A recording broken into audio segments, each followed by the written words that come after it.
গাজায় ঘোষণা দিয়ে যুদ্ধে নামার পর থেকে স্বাধীনতাকামী হামাসের বিরুদ্ধে এখনও ফলপ্রসূ কিছুই অর্জন করতে পারেনি দখলদার ইসরায়েল।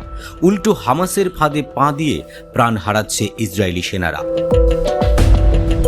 আধুনিক অস্ত্রশস্ত্রে সজ্জিত দখলদার ইসরায়েলি বাহিনীর বিরুদ্ধে সম্মুখ যুদ্ধের পরিবর্তে গেরিলা কৌশলে জবাব দিয়ে যাচ্ছে হামাস।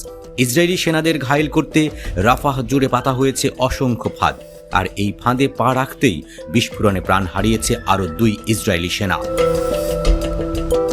ইসরায়েল স্বীকার করেছে যে রাফার আল জানিনা পাড়ায় একটি ভবনের সুড়ঙ্গ তল্লাশি করছিল তাদের বাহিনী, আর এই সময়েই ঘটে বিস্ফোরণ।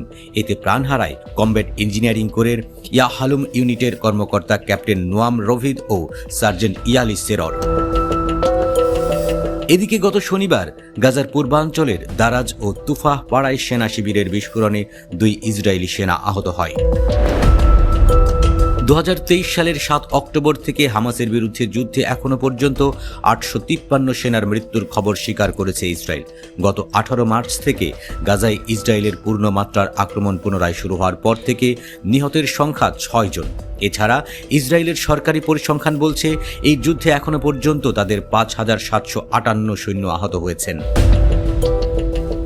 এই অবস্থায় রিজার্ভ সৈন্যদের তলব করেছে ইসরায়েল। হামাসকে জবাব দিতে বৃহত্তর স্থল আক্রমণের প্রস্তুতি নিচ্ছে তারা। গত মার্চ থেকে যুদ্ধবিরতি ভেঙে গাজায় পুনরায় হামাসের বিরুদ্ধে অভিযান চালিয়ে যাচ্ছে ইসরায়েল। ফিলিস্তিনি স্বাধীনতাকামী সশস্ত্র গোষ্ঠীটির গেরিলা কৌশলের কারণেই এতদিনেও নিজেদের পক্ষে ফলাফল বয়ে আনতে পারেনি ইহুদিবাদীরা।